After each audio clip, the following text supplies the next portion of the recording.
ஏனெனில் நமக்குள்ளாக என்ன மாதிரி கேள்விகள் வந்தாலும் அதற்குண்டான விடைகள் அவருடைய பேச்சிலே வந்துடும்.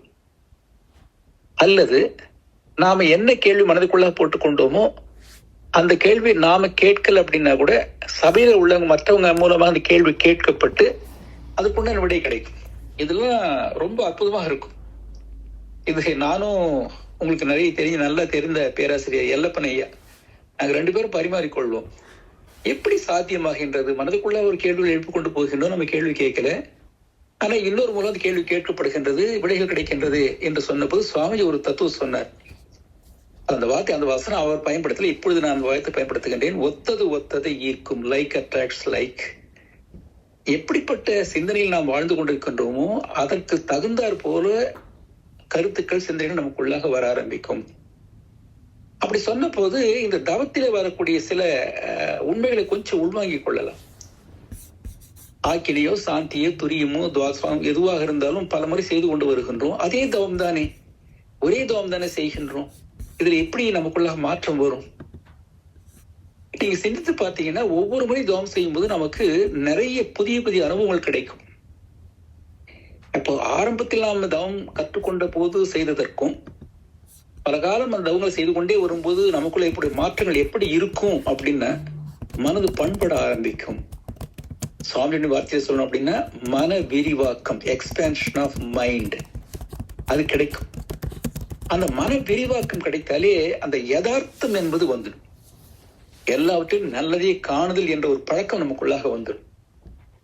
இது ஒவ்வொரு வருடமும் சுவாமியுடைய வகுப்புல போவோம், கலந்து கொள்வோம், கொண்டு கொண்டிருந்த போது அப்ப சுவாமி இந்த தத்துவங்கள் நாம் படிக்கிற புத்தகங்கள் படித்துக் கொண்டு வருகின்றோம். ஒரு 91, 92 என்னுடைய சகோதர பேராசிரியர் சண்முகம் வேலூர்ல இருக்காரு, முதுநிலை பேராசிரியர். அவரோட பேசிக் கொண்டது போது நான் ஒரு வேடிக்கையா சொன்னேன், சுவாமிஜி இப்போ வர வர ரொம்ப அற்புதமா பேசிட்டு வர்றாரு, தத்துவங்கள் ரொம்ப அழகா இருக்கு அப்படின்னு சொன்ன போது அவர் சகோதரர் வேடிக்கையாக சொன்னார், அவர் ஆரம்பத்திலிருந்து சிறப்பாக தான் பேசிட்டு வர்றாரு, இப்பதான் உனக்கு புரிய ஆரம்பிச்சிருக்கு அப்படின்னாரு. இதுதான் உண்மை. ஆக தத்துவங்கள் பொதுவாக இதுக்கு ஒரு உதாரணம் சொல்லலாம். மனவளக்கலை பாகம் 1 என்று இருக்கு.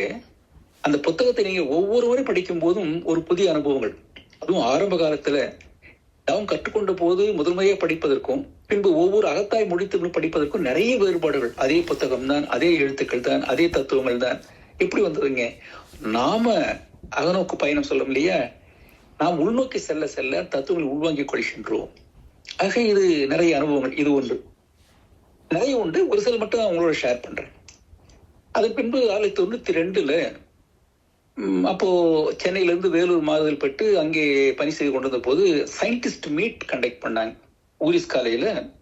முதல் அரை நாள் பிப்ரவரி 1 ஊரிஸ் காலேஜ்ல ஒரு தத்துவ விளக்கம், சுவாமியுடைய கான்செப்டை விஞ்ஞானிகள் மத்தியில, பிசிக்ஸ் மாஸ்டர்ஸ் அவங்க அந்த ஒரு நிபுணர் மத்தியில தன்னுடைய கருத்துக்களை சுவாமிஜி அதை பரிமாறிக்கொண்டு அவங்க கேட்ட கேள்விகளும் பதில் கொண்டிருந்தது. அது ஒரு அனுபவம். அதுக்கு அடுத்த நாள் ஒரு கல்யாண மண்டபத்துல கடவுளை காணலாம் என்ற ஒரு தத்துவம், காலை முதல் மாலை வரை சுவாமியுடைய நிகழ்ச்சிகள். அப்ப இடைப்பட்ட பகுதியில அவர் அங்க ஒரு கெஸ்ட் ஹவுஸ் இருக்கு, ரீகான் சொல்லுவாங்க, நம்முடைய அந்த போலீஸ் குவார்டர்ஸனுடைய ஒரு கெஸ்ட் ஹவுஸ், அங்கதான் தங்கி இருந்தாரு. நானும் என்னுடைய சகோதர பேர சண்முகமும் அவரை போய் பார்க்க போன போது சுவாமிகிட்ட உள்ள போனோம். உட்காருங்க அப்படின்னாரு. நமக்கு எங்க சாமி முன்னாடி உட்காரவே முடியாது, ஒரு மாதிரி உடம்பெல்லாம் தடுமாறும். சரி, அந்த ஒரு சோஃபா முனையில அப்படியே கொஞ்சம் பட்டு படாம உட்கார்ந்த போது ஒரு கருத்து, நாங்க எப்பவுமே கேட்க மாட்டோம், உடனே பேச மாட்டோம், அவர் பேச மட்டும் கேட்டு கொண்டே இருப்பார், பார்த்து கொண்டே இருப்போம், அவ்வளவுதான். அப்போ சொன்னப்போ ஒரு கருத்து சொன்னார். இந்த நமக்கு தெரியும், இந்த வேலூர் என்றாலும் பாளையங்கோட்டை என்றாலும் எல்லோருக்கும் நினைவு வருது சிறைச்சாலை தான். என்ன ரொம்ப ஃபேமஸ், வேலூர் ஜெயிலு இல்ல பாளையங்கோட்டை ஜெயில்னு சொல்லுவாங்க. அப்ப வேலூர் சிறைச்சாலை அவர் சொல்லி என்ன எப்படி குறிப்பிடுறாரு, இந்த ஊரிலே இந்த ஆன்மீகம் இவ்வளவு தழைத்தும் போது பெரிய விடயம் அப்படின்னாரு. எங்களுக்கு புரியல எதுக்காக இதை சொல்றாரு அப்படி சொல்லிட்டு அவரை பார்த்து கொண்டிருந்தோம். அப்ப சொன்னார், வேலூர் என்றாலே எல்லாருக்கும் முதல்ல மண்ணில் வருவது அந்த சிறைச்சாலை. அதுல யாரெல்லாம் உணர்ச்சி வயப்பட்டு தவறு செய்தவளோ அவங்களெல்லாம் கூடி உள்ள இடம். அது உணர்ச்சி நிலை, எமோஷன் தானே. ஒரு மனித அவசருக்கு ஸ்பர் ஆஃப் எ மூமெண்ட், அந்த எமோஷன்ல செய்திடுறாங்க. அப்படி நெகட்டிவ் தாட்ஸ், எதிர்மறை சிந்தனையோடு இருக்கக்கூடிய மக்கள் நிறைந்த இந்த ஊர் எதுங்க, முக்கியமா இந்த சிறைச்சாலை. அந்த ஊர்ல எதிர்மறை சிந்தனைகள் நிறைய உள்ள இந்த இடத்துல வந்து நேர்மறை சிந்தனையா உள்ள இந்த தத்துவங்கள் மேல வருதுன்னா பெரிய விஷயம் அப்படின்னாரு. அப்பதான் நினைச்சேன், ஓ இப்படி கூட அது வந்து இந்த கோணத்தை கூட பார்க்கலாமா என்ற ஒரு மனதுக்குள்ள ஒரு பிரமிப்பாக இருந்தது. அது ஒரு அனுபவம்.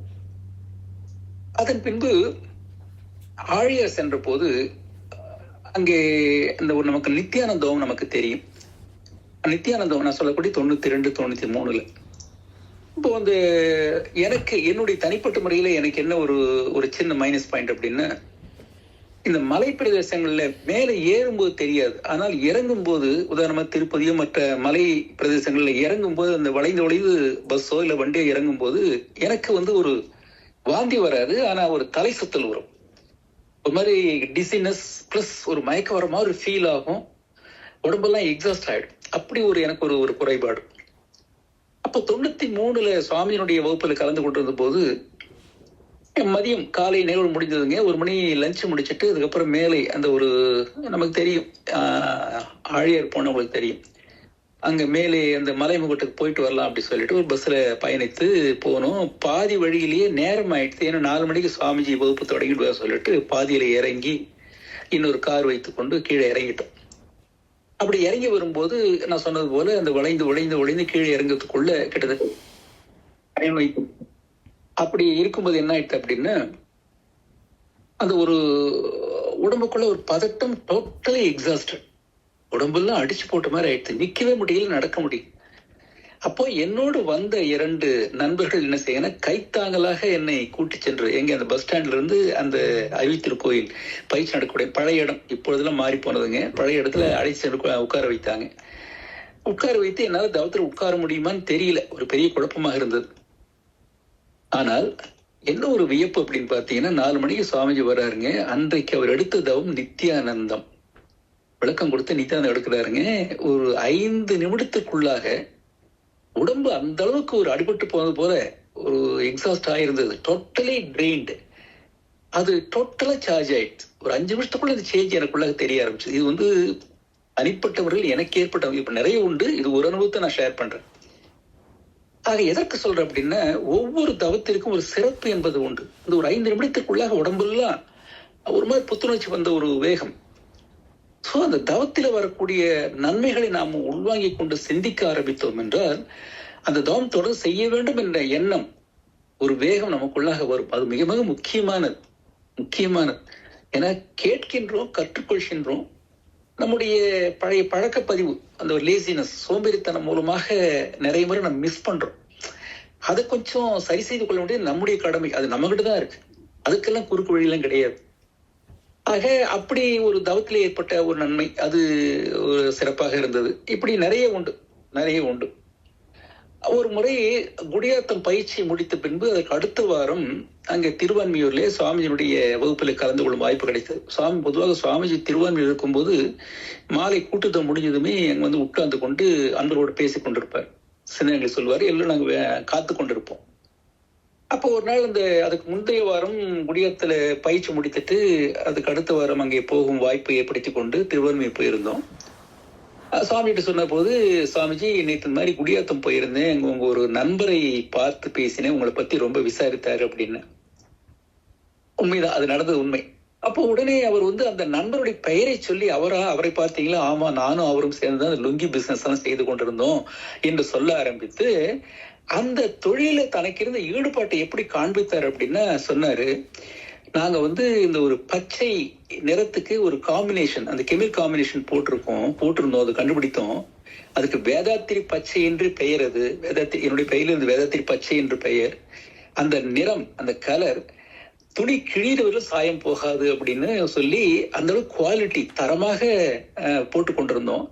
சொல்லி ஒரு வார்த்தை சொன்னார், இப்பொழுது கொஞ்சம் எண்ணிக்கை, அதாவது குவான்டிட்டி மட்டும் போயிட்டாங்க, குவாலிட்டி விட்டு போயிட்டு. ஆனா யாரேனும் என்னுடைய தொடர்பு கொண்டாங்கன்னா அந்த ஒரு காம்பினேஷன், அந்த ஃபார்முலா நான் சொல்லி தயாரா இருக்கு அப்படின்னு சொன்னார். சரி, கிட்டத்தட்ட நான் சுருப்பமா சொல்லி முடிச்சிட்டேன். அவர் சொன்ன விதம் ஒரு 5-10 நிமிடங்கள் அதை பற்றி பேசும்போதுதான் எந்த தொழில் செய்தாலும் அவருக்கு இருந்த ஈடுபாட்டை எங்களால உள்வாங்க முடிஞ்சது. சாதாரண விஷயமா இருக்கலாம், ஆனா எந்த தொழில் செய்தாலும் சரி, அப்போ இதுல நமக்கெல்லாம் ஒரு படிப்பினை. ஆக நாம சொல்லுவோம் லவ் த ஜாப்னு சொல்லுவோம். எந்த வேலை செய்தாலும் சரி அதை விரும்பி செய்யுங்கன்னு சொல்லுவோம். அது போல இது ஒரு அனுபவம். ஆக இப்படி அந்த ஒரு தத்துவங்களை கேட்டுக்கொண்டே வந்து ஒரே ஒரு தத்துவத்தை சொல்லி நிறைவு செய்கிறேன். இந்த தத்துவங்கள் நமக்கு தெரியும். தவத்தின் மூலமாக, உடற்பயிற்சி மூலமாக, காய்கள் மூலமாக கற்றுக்கொண்டு வரும்போது பொதுவாக இந்த யோக முறைகளிலே நாம் தெரிந்து கொள்ளக்கூடியது பிறகு சொல்லக்கூடியதும் இதுல அடிப்படையாக 2 தத்துவங்கள். ஒன்று, எதற்காக செய்யணும், இதனால் நமக்கு என்ன நன்மை என்று நாம் தெரிந்து கொள்ள வேண்டும். பிறகு சொல்லும் போது முதல் பாயிண்ட் என்னன்னு பார்த்தீங்கன்னா, இந்த யோக முறைகள் செய்து கொண்டே வரும்போது நான் எனக்கு பாரமாக இருக்க மாட்டேன். இதுதான் ஃபர்ஸ்ட் பாயிண்ட். ஸ்கை யோகால முதல்ல நாம் தெரிந்து கொள்ள வேண்டியது நான் எனக்கு பாரமாக இருக்க மாட்டேன். 2வது, நான் என் குடும்பத்திற்கு பாரமாக இருக்க மாட்டேன். அப்ப எப்பொழுது நான் எனக்கு பாரமாவேன்? உடல் நலம் குன்றினால் எனக்கு நான் பாரம் இல்லையா? நன்றாக இருக்கல, ஓகே. உடம்பு சரியில்லை அப்படின்னா நான் எனக்கு பாரமாகி விடுகின்றேன். சரி, நான் என் உடலை கவனித்துக் கொள்ளல, எனக்கு நான் பாரமாகி விட்டேன், என்னுடைய குடும்பத்திற்கும் பாரமாகி விடுகின்றேன். குடும்பத்திலும் எத்தனை நாள் செய்து கொண்டிருப்பாங்க, சலிப்பு வருமா இல்லைங்களா? அப்ப அந்த யோக முறைகள் எதற்கு என்றால் சுருக்கமாக நான் நமக்கு பாரமா இருக்கக்கூடாது, குடும்பத்துக்கு பாரமா இருக்கக்கூடாது. இதுதான் அடிப்படை தத்துவம். அப்படி பார்க்கும்போது நமக்குள்ளாக இதற்கெல்லாம் என்ன காரணங்கள்? சுவாமியுடைய வார்த்தையை சொல்லணும்னா பழைய பழக்க பதிவுகள். சோ அந்த பழக்க பதிவிற்கு அடிமையாக இருக்கின்றோம். அதை விட்டு வெளியே வரணும் அப்படின்னா விளக்கம் கிடைக்குது. ஆனால் இங்க என்ன விட்டு போகின்றது? விளக்கம் கிடைக்கின்றது, முயற்சி செய்கின்றோம், பயிற்சி கற்றுக்கொள்கின்றோம். ஆனால் அந்த தொடர்ச்சி என்பது நம்மை சார்ந்தது. அந்த 3 வார்த்தை ஞாபகம் வச்சுக்கோங்க. முயற்சி, பயிற்சி, தொடர்ச்சி. அது கடைசியாகத்தான் நமக்கு உயர்வு, மகிழ்ச்சி என்று சொல்லக்கூடிய. ஆக அந்த தத்துவங்களை உள்வாங்கி செய்து கொண்டே வரும்போது இதுல முக்கியமாக ஒரே ஒரு தத்துவம், கருமையம் என்ற தத்துவம் சாமிஜி அற்புதமாக அதை விளக்க சொல்வார். அந்த கருமையம் எது, எப்படி இருக்கு என்பதெல்லாம் சொல்லி, அது கருமையம் தூய்மை கெடுதனால் எதனால தூய்மை கெடுகின்றது ஒரு பட்டியலே போடுவார். நமக்கு தெரியும், நிறைவு பெறாமல் தேங்கும் ஆசைகளின் கூட்டம், நெஞ்சம் மனம் பேச்சையடை பணக்காகும் பொய்கள், மறைமுகமாய் நேர்முகமாய் பெற உள்ளம் வருத்திலிருந்து பட்டியல் போட்டுக்கொண்டே போவார். சோ இதனாலதான் கருமையை தூய்மை கெடுது அப்படின்னா, கருமையை தூய்மை கெடுதுன்னா எப்படி என்று ஒரு குழப்பம் சொல்ல முடியாது. இன்னும் ஏதேனும் ஒரு விளக்கம் இங்கே கிடைக்குமா சொல்லி பார்த்தபோது சுவாமி வார்த்தையிலே வந்தது. சரி, கருமை தூய்மை கெடுது அப்படின்னா நம்ம என்னவெல்லாம் செய்கின்றோமோ அதெல்லாம் அதுல ஒரு டாட்ஸ், புள்ளிகளாக பயந்து கொண்டே இருக்கும், மேக்னெட்டிக் டாட்ஸ்.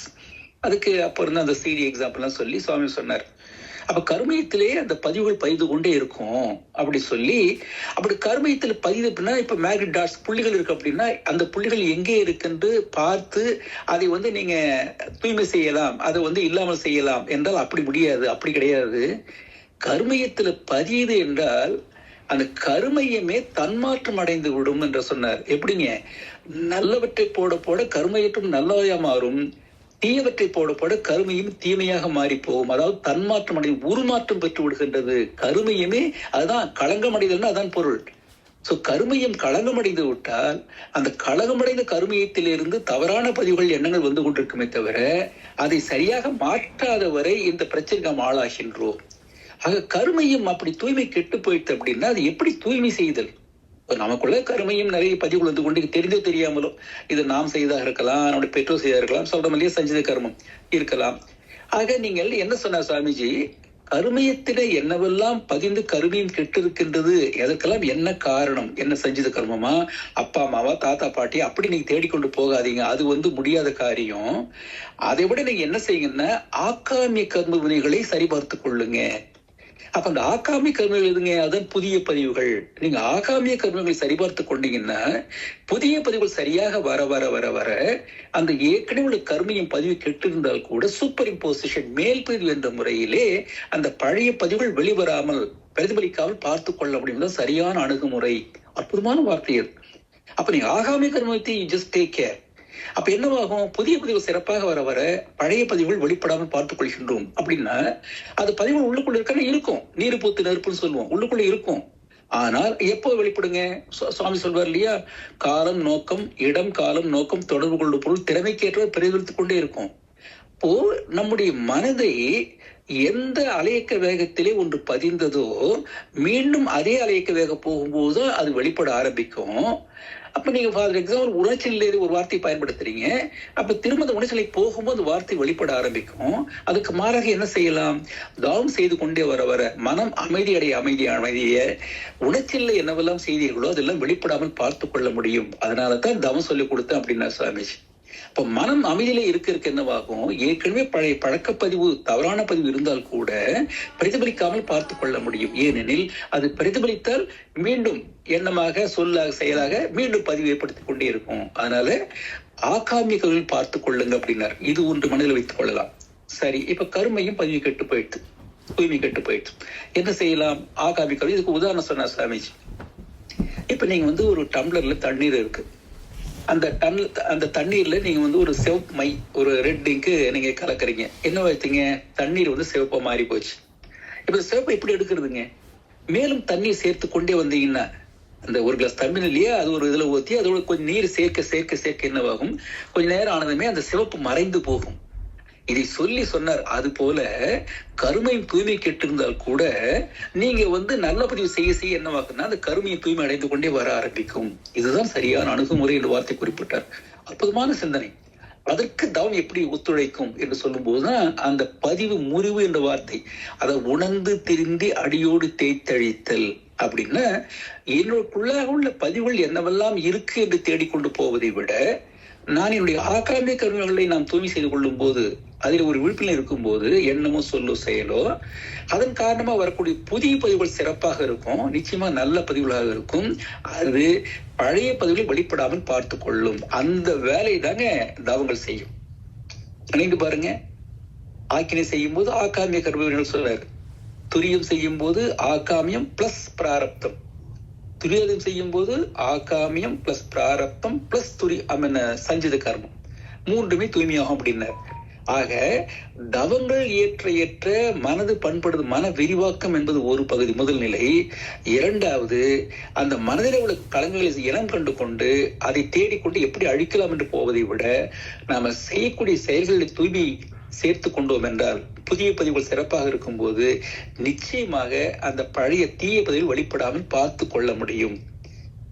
ஆக இந்த நிலையிலே தவத்தின் மூலமாக உடற்பயிற்சி அதே போல மேல் பதிவு, அதுக்கு ஒரு நிறைய விளக்கங்கள் உண்டு. உடற்பயிற்சி, காய்கல்பம் இவெல்லாம் செய்து கொண்டே வரும்போது இதெல்லாம் புதிய பதிவுகள். அப்படி செய்து கொண்டே வர வர ஏற்கனவே பழைய பழக்க பதிவு வழியாக நாம் உடல் துன்பம் இருந்தால் கூட இவை சரியாக செய்து கொண்டு வந்தோம் என்றால் அந்த துன்பங்கள், உடல் நோய்களோ வருத்தமோ என்னவாகும், அளவுக்கு அதிகம் பாதிக்காமல் பார்த்து கொள்ள முடியும். சில சமயங்கள் சிலவற்றை நாம் ஏற்றுக்கொண்டுதான் ஆக வேண்டும். We have to accept the reality. ஏனெனில் எந்த வயதிலே கற்றுக்கொள்கின்றோம், இதற்கேற்கனவே எவ்வளவு நமக்குள்ளாக அந்த செல்வம் கெட்டு போயிருக்கு, இது எந்த அளவுக்கு பயன் தரும் என்று நாம் தான் சிந்திக்க வேண்டும். நிறைய பேர் சொல்லுவாங்க, நீங்க சொல்லி கொடுத்துட்டீங்க, நான் 1 மாசம் எழுதிட்டு இருக்கேன், ஒண்ணுமே வரலையே அப்படின்னா ஏற்கனவே எவ்வளவு இருந்தது நமக்கு தெரியாது. சரி, கற்றுக்கொண்டு போய் எந்த அளவுக்கு நாம் மனது அதோடு ஒன்றி செய்கின்றோம் நமக்கு தெரியாது, அவர்களுக்கு தெரியும். ஆக அதுக்கு தகுந்தாற் போல் பலன் மாறுபடுகின்றது. ஆனால் இந்த தவங்கள் செய்து கொண்டே வர வர அகத்தாய்வு செய்ய, உடற்பயிற்சி காய்கள் செய்ய கண்டிப்பாக நமக்குள்ளாக நன்மை உண்டு என்று கூறி வாய்ப்புக்கு நன்றி கூறி நிறைவு செய்து கொள்கின்றேன். வாழ்க வளமுடன், வாழ்க வளமுடன், வாழ்க வளமுடன். மகிழ்ச்சிங்க. வாழ்க வளமுடன். நன்றி ஐயா. இங்க ஒரு 12-13 பேர் இருக்கிறாங்க. ஒரு 15 நிமிஷம் அவங்களோட ஏதாவது கேள்வி பதில் இருந்தா வச்சுக்கலாமா? செய்யலாம்.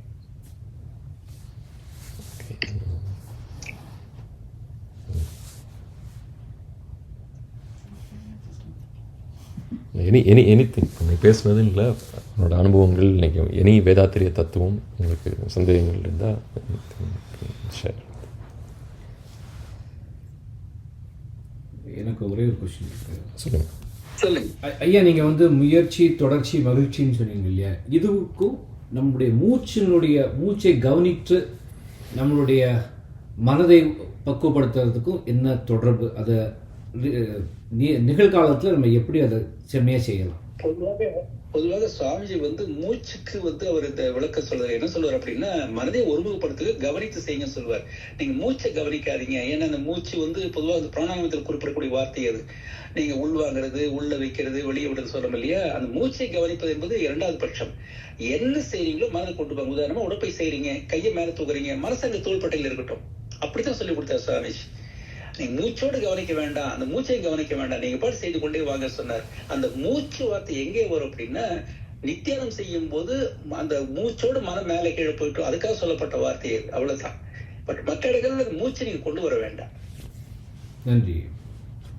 அசைவுகள் மட்டும்தான் முக்கியம். அதாவது உடம்பு செய்யும்போது 3 நிலை வைத்துக் கொள்ளுங்க: இருக்கை, அசைவு, ஈடுபாடு. இது 3 தான் முக்கியம். பாஸ்டர், சோ அந்த moments plus dedication, that's very important. நன்றி ஐயா, நன்றி. வாழ்க வளமுடன்.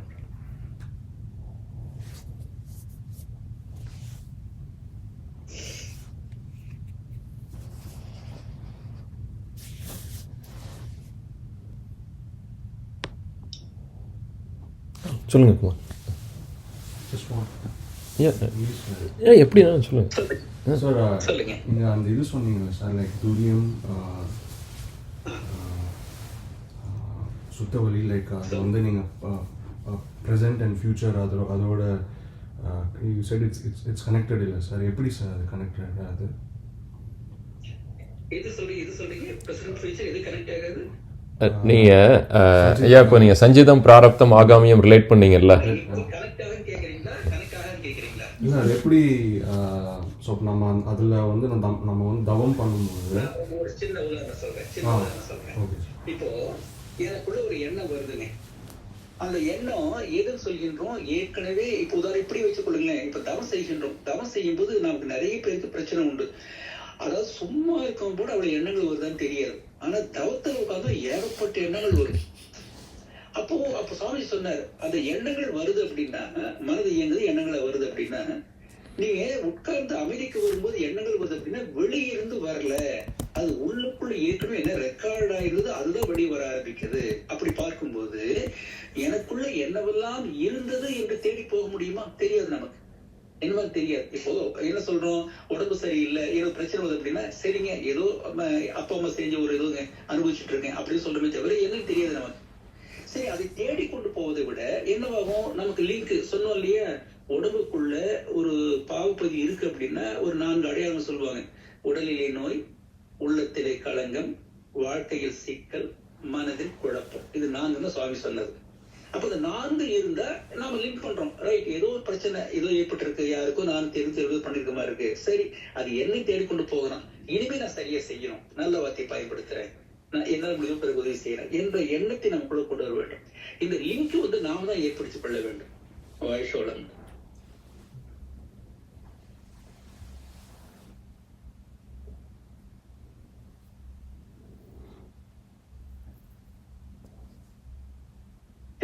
எதனால கேட்கலாங்க.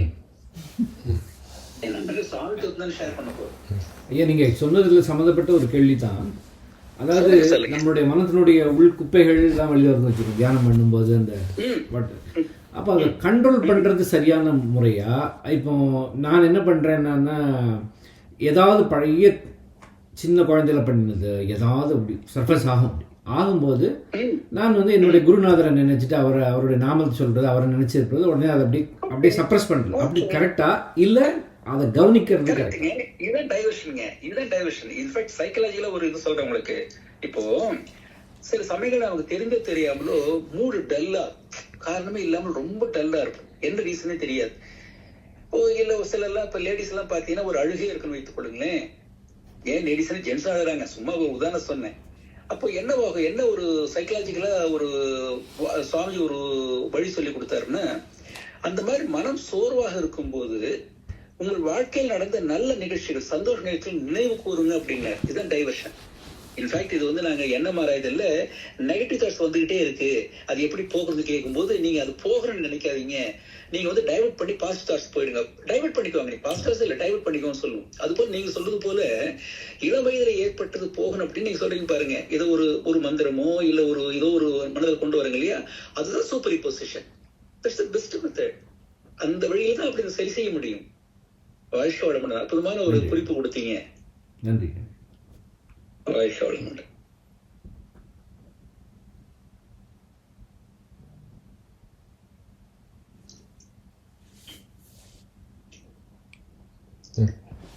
I think, okay, Kalpana.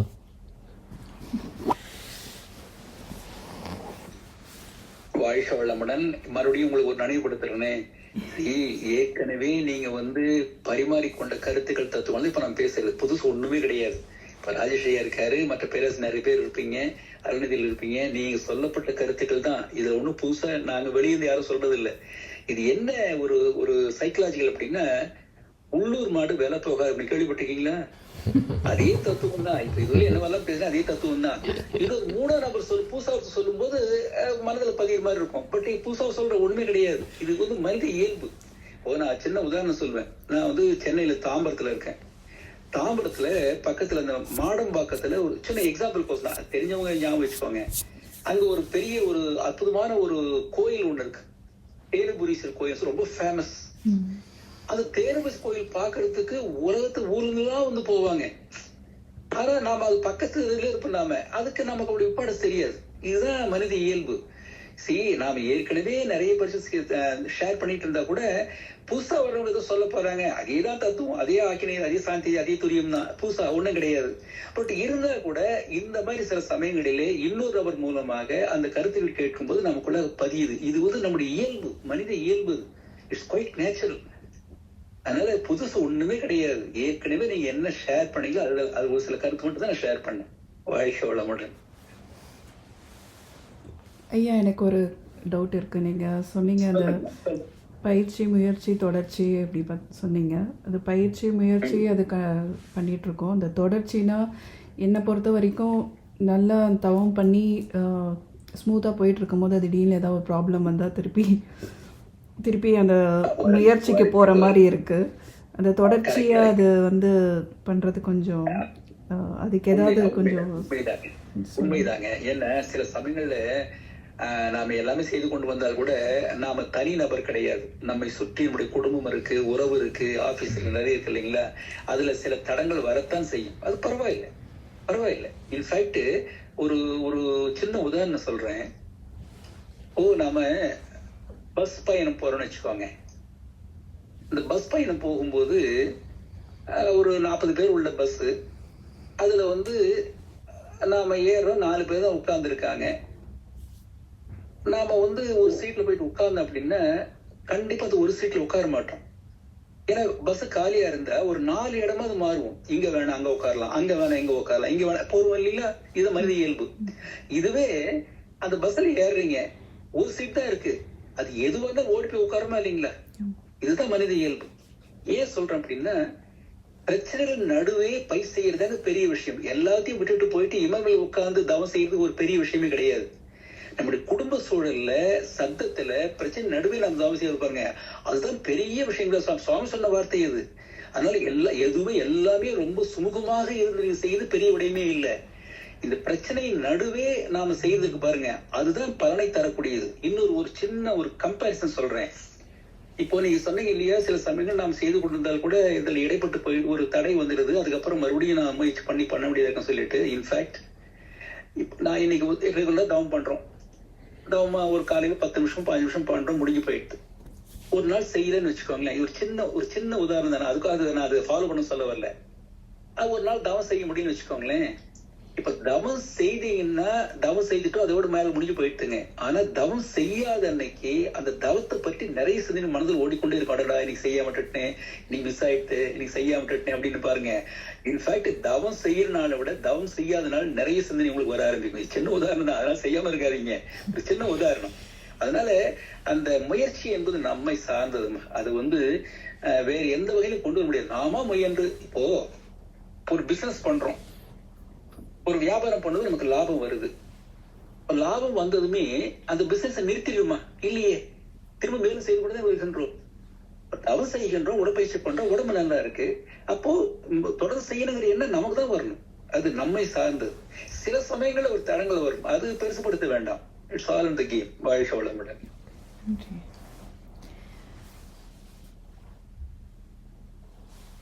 ஐயா, எனக்கு உணவு முறைய பத்தி ஒரு கேள்வி இருக்கு.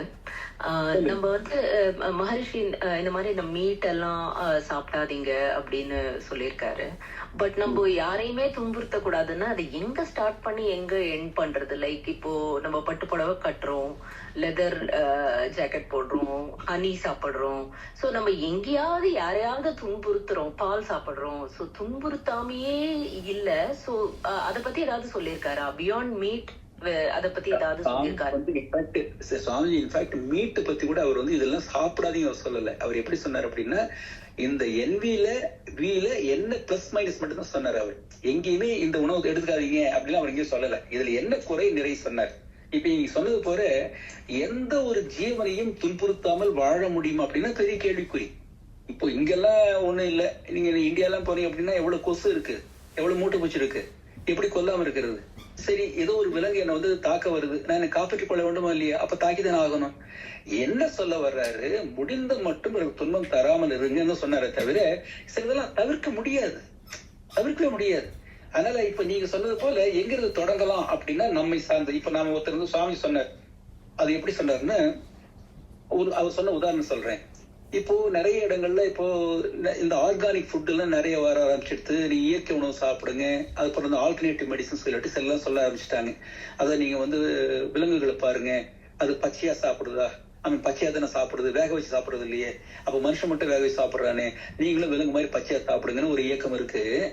ஆனா நீங்க அப்படி மாறுறது, அப்படி சுவாமி சொன்ன வார்த்தையை சொல்றேன், அப்படி நீங்க வேக வச்சு சாப்பிடுறதுக்கு நமக்கு அது மாதிரி செல்கள் செட் ஆயிட்டு நீங்க அப்படி மாறணும் அப்படின்னா என்ன செய்யணும்னா படிப்படியாக மாத்துங்க. உடனே நீங்க வந்து வேக வச்சதுல இருந்து பச்சைக்கு போகாதீங்க அப்படின்னாரு. அது போல இப்ப நாம வந்து ஒரு மீட் சாப்பிடுறோம், இல்ல வந்து ஹனி பயன்படுத்துறீங்க, இந்த சில்க் சாரி சொல்றீங்க இல்லையா, சில்க் சாரி தவிர்க்கலாம், அது நம்ம கையில இருக்கு.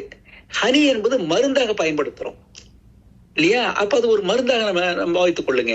அந்த மீட் என்பது அது எப்படி தவிர்க்கிறது நாம தான் அது முடிவு பண்ணணும். அதுக்கு வந்து வேற வழிமுறை கிடையாது. அது வேண்டாம் அப்படின்னு மனசுக்குள்ள ஒரு எண்ணம் கொண்டு வந்து நாம தான் நிறுத்தணுமே தவிர அது வந்து வேற எந்த ஒரு மெத்தடு சுவாமிஜி சொல்லல.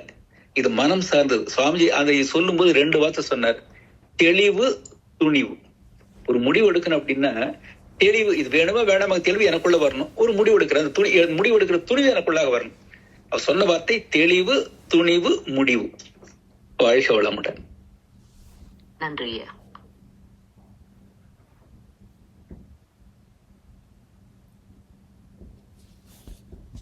ஆக்சுவலி இதே கேள்வி எனக்கு இருந்தது. நான் ரொம்ப நாளாக பண்ணுறது கரெக்டாக, அதாவது இந்த நான் வெஜிடேரியன் இது, அதாவது கண்ணப்ப நாயனார் பார்த்தீங்கன்னா மாமிசத்தை சுவாமிக்கு வைக்கிறார், சிவனுக்கு கடைசியில் அது எடுத்துக்கிறாரு. ராமர் வந்து குகன் வந்து மீன் கொடுக்குறாரு, எடுத்துக்கிறாரு. அப்புறம் வந்து மகாவதார் பாபாஜி வந்து லாய மகரிஷியை பார்த்தீங்கன்னா ஃபர்ஸ்ட் ஒரு ஆலமரத்துக்கு வர சொல்லிட்டு அவருக்கு வந்து ஒயிட் பீஃப் கொடுக்குறாரு. he serves white beef to him.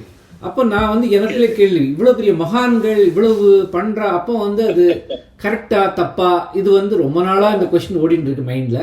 Of course நான் வெஜிடேரியனு, மீன்ஸ் நான் வந்து ஸோ இந்த கொஸ்டின் இருந்துட்டே இருக்குங்க மைண்டில். எப்போ பார்த்தாலும் அப்படி ஒரு கிராஸ் ஜங்ஷன், ரயில்வே ஜங்ஷன் மாதிரி போயிட்டே இருக்கு அப்படி.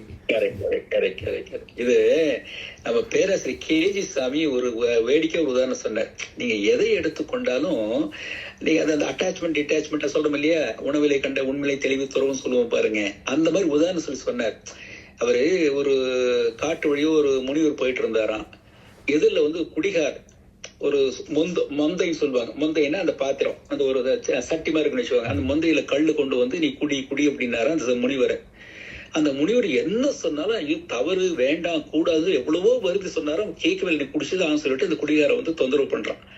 அப்போ என்ன பண்ணாரு அந்த முனிவர், அதை வாங்கி குடிச்சிட்டு கள்ளு எனது, போதை உனக்கு சொல்லிட்டு போயிட்டாராம். எதுக்கு அப்படின்னா அதான் அந்த டிட்டாச்மெண்ட், பட்டும் படாமல் இருத்தல். அந்த மனநிலை நமக்குள்ள வரணும் அப்படின்னா அவ்வளவு ஈஸி கிடையாது. சொல்றதெல்லாம் ஈஸி, ஆனா பிராக்டிகலா கொண்டு அவளுக்கு அவ்வளவு ஈஸி கிடையாது. ஆனால் சில விஷயங்கள் நம்மையும் மீறி நடக்கக்கூடியன, நாம் ஏற்றுக்கொண்டது ஆகணும். இப்போ ஒரு சின்ன இது எப்படி நீங்க அக்செப்ட் பண்ணி எனக்கு தெரியாது. இப்ப பேரண்ட்ஸ் இருக்கீங்க, அங்கிருந்து செட்டில் ஆயிருக்கீங்க. நாம வந்து இப்போ அப்பா அம்மா விட்டாங்க, ஆனா குழந்தைகள் விரும்பி அது சாப்பிடணும்னு ஆசைப்படுறாங்க. என்ன செய்யலாம்? பரவாயில்ல, அவங்களுக்கு தெரிய வரும், நீங்க செஞ்சு தரலாம், தவறு கிடையாது. ஐயோ அதெல்லாம் முடியாது, நான் சமைக்கவே மாட்டேன் அப்படிலாம் சொல்றதுல அது நியாயம் கிடையாது. ஏன்னா நாம உணர்ந்து கொண்டோம். சோ நாம உணர்ந்த பிறகு அந்த அதுலயே அந்த குழந்தைங்க வர வரையிலும் அதுக்கு தேவையான கொடுத்து ஆகணும். அது போய் நீ கம்பல் பண்ணீங்க அப்படின்னா வேற மாதிரியா போயிடும். அதனால அந்தந்த சூழலுக்கு ஏற்றோ செவட்டு நாம் ஏற்றுக்கொண்டு ஆக வேண்டும். அதான் அக்செப்டன்ஸ். அது வேற மார்க்கம் கிடையாது, சொல்லிக்கொண்டு வருகின்றோம். அதனால இது ஒரு பெரிய ப்ராசஸ்ங்க. இது எல்லாவற்றையும் சுவாமி கிட்ட ஒரு கேள்வி கேட்டோம். இது ஏன் இப்படி இருக்கு, அது ஏன் இப்படி இருக்கு, இதுக்கு என்ன விடை, அதுக்கு என்ன விடை, இதுல ஆழியில் நடந்த நிகழ்ச்சி சொல்றேன் அப்படி சொல்லி கொண்டு வரும்போது அப்ப சுவாமி சுருக்கமா கடைசி ஒரு வார்த்தை சொன்னார். எல்லா கேள்விக்கும் விடை நமக்கு தெரியும் அப்படின்னா கடவுளே வேண்டாமே அப்படின்னாரு. அற்புதமான வார்த்தை அது. எல்லாத்துக்கும் நமக்கு விடை கிடைக்குமா, தேட முடியுமா, கிடைக்காது. சிலவற்றை ஏற்றுக்கொண்டு ஆகணும். அப்ப எல்லாவற்றுக்கும் நமக்கு விடை கிடைக்கும் தெரியும் அப்படின்னா அப்ப கடவுளே வேண்டாமே அப்படி வார்த்தை குறிப்பிட்டார். அப்ப கடவுள் அப்படின்னா உதாரணமா அப்படி உடனே எல்லாமே கடவுள் நமக்குள்ள இருக்க அந்த தத்துவம் நம்ம போறோம். நாம எப்படி சொல்றாரு அப்படின்னா நம்மையும் மீறி ஒரு சக்தி அப்படி எடுத்துக்கொண்டார். நம்மையும் மீறி ஒரு சக்தி இருந்து கொண்டிருக்கின்றது. அது நடத்தக்கூடிய வழி நாம் நடந்து கொண்டிருக்கின்றோம். சிலவற்றை நம்மளால மாற்ற முடியும், சிலவற்றை நம்மளால மாற்ற முடியாது. சிலவற்றை ஏற்றுக்கொண்டுதான் ஆக வேண்டும். வளமுடன்.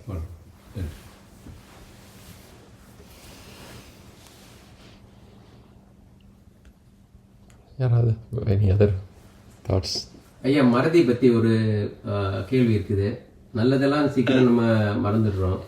இப்போ தியானம் கண்ணை மூடினாலே கெட்டது தான் ஃபர்ஸ்ட் நம்ம கண்ணுக்கு முன்னாடி வருது. அந்த மறதி பற்றி ஏன்னா இப்படி மனுஷனுக்கு எப்படின்னு பாத்தீங்கன்னா இப்ப ஏன் அவ்வளோ போறீங்க லைஃப்ல நல்லது நடந்தது, கெட்டது நடந்திருக்கு. ஆனா கெட்டது திரும்ப திரும்ப நினைச்சு நமக்கு அந்த உரம் போட்டு போட்டு போட்டு ரொம்ப ஸ்ட்ராங்கா உட்கார வச்சுக்கிட்டோம். நல்லதை பத்தி அவ்வளவு பெருசா நினைக்கிறது இல்லை. இது மனித இயல்பு. அதனாலதான் சொன்னாங்க, நீங்க யதார்த்தம் என்று இருந்தால் இதெல்லாம் பெருசுபடுத்த மாட்டோம். இப்போ நீங்க ஒரு உறவுக்கு ஒரு 100 நல்லது பண்ணிருப்பீங்க. ஆனா ஏதோ ஒரு கோபத்துல ஒரு உணர்ச்சி நிலையில ஒரு வார்த்தையை, தப்பான வார்த்தையை பயன்படுத்திட்டீங்க. என்ன ஆச்சுங்க, அந்த பண்ண 100 போயிடும். இப்படி சொல்லிட்டாரு, இப்படி சொல்லிட்டாரு, இந்த வார்த்தையை பயன்படுத்திட்டாரு, திரும்ப திரும்ப சொல்லி சொல்லி சொல்லி அது உரம் போட்டுக்கொண்டே இருப்பாங்க. இது மனித இயல்புங்க. இது மாற்றுவது என்பது அவ்வளவு ஈஸியான விஷயம் கிடையாது. மேல்பதிவு. அதுக்கு அதான் சுவாமி சொன்ன ஒரே ஒரு மெத்தடுங்க. இந்த ஒரு யோக முறைகளை சரியாக உணர்ந்து, நான் சொல்றது கற்றுக்கொள்வது கிடையாது, சரியாக உணர ஆரம்பித்தாங்க அப்படின்னா இதுதான் ஒரு சரியான தீர்வை கொண்டு வரும். மற்றதெல்லாம் புத்தகத்துல படிக்கலாம். இப்போ நான் மோட்டிவேஷன் ஸ்பீக்கர்னு சொல்றேன் பாருங்க, எவ்வளவோ பேசுறாங்க, செய்யறாங்க, எல்லாம் செய்யறோம். நான் அது ஒரு வேடிக்கையா ஒரு உதாரணம் சொல்ல, அப்கோர்ஸ் ஒரு ஜஸ்ட் ஷேர் பண்றேன். இப்போ நீங்க உங்களுக்கு ஒருத்தருக்கு சுகர் இருக்கு, நீங்க இப்படி பண்ணாதீங்க அப்படி பண்ணாதீங்க அப்படி சொல்றது உண்டு. சில பேர் பண்ணுவாங்க, அதெல்லாம் நீங்க ஒரே பண்ணாதீங்க, அது 400 கூட பரவாயில்ல, நீங்க ஒரே பண்ண வேண்டாம் அப்படி சொல்லுவாரு. யார் சொல்லுவாருங்க? சர்க்கரை நோய் இல்லாதவங்க சொல்லுவாங்க. அது உள்ளவங்களே அந்த கஷ்டம் தெரியும். கரெக்டா? முதுகுவலி இருக்கு, மற்ற வலி இருக்கு, உடம்புல ஒரு நோய் இருக்கு அப்படின்னா நம்ம சொல்லக்கூடிய அட்வைஸ் பண்றவங்க, அதெல்லாம் அப்படித்தாங்க இருக்கு, உடம்பெல்லாம் அப்படித்தாங்க வரும், அதெல்லாம் பெருசுப்படுத்தாதீங்க அப்படின்னு சொல்லிட்டு அட்வைஸ் பண்ணுவாங்க. ஆனா தனக்குன்னு வரும்போது வித்தியாசம் இருக்கு இல்லையா? அதனால இது மனம் சார்ந்தது, நாம எப்படி எடுத்துக்கொள்கின்றோம் என்பதை சார்ந்தது. அப்ப அந்த மறதி என்பதோ திரும்ப நினைக்கிறது என்பதோ நம்முடைய மனம் சார்ந்தது. ரைட், அதை நினைச்சு என்ன ஆக போகுது, விடலாம், நல்லதை நினைத்து கொண்டு வரலாம். அதான் டைவர்ஷன். இப்ப நம்ம அந்த நெகட்டிவ் தாட் சொல்லும் பாருங்க, இதே மாதிரி வந்துகிட்டே இருக்கு, எப்படி வெளியே வர்றது அப்படின்னா நீங்க அதுக்கு விடணும் நினைக்க வேண்டாம். நீங்க திசை மாத்திக்குவாங்க. டிவி பாருங்க, புக்ஸ் படிங்க, குழந்தைங்களோட விளையாடுங்க, வெளியே போங்க, அப்படி நீங்க டைவர்ட் பண்ணுங்க அப்படின்னாரு. அதுதான் சரியான மெத்தட். வாழ்க்கை வளமுடன். நன்றி.